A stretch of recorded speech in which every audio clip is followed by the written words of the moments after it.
নবীজি বলছেন, মান সাল্লা আলাইহি সালাতান ওয়াহিদা, রাসূলুল্লাহ সাল্লাল্লাহু আলাইহি ওয়াসাল্লাম আসরা সালাওয়াতিন।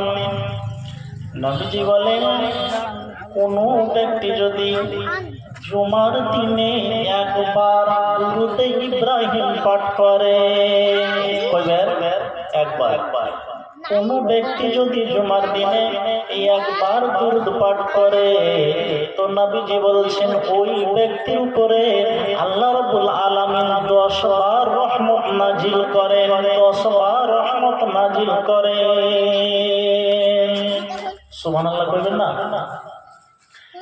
তাইলে জুমার দিনের ফজিলত কি যে একবার যদি আপনি দুরূদ পাঠ করেন আপনার উপরে রহমত কয়বার? 10 বার। এবং কি 10 বার রহমত আপনার উপরে আল্লাহ রাব্বুল আলামিন নাজিল করবেন। 10টা পাপকে আপনার মিটিয়ে দিবেন এবং আপনি সম্মানও পাবেন, 10টা সম্মানও পাবেন। তাইলে জুমার দিনের কত ফজিলত আছে আমরা কি বুঝি? বুঝি না।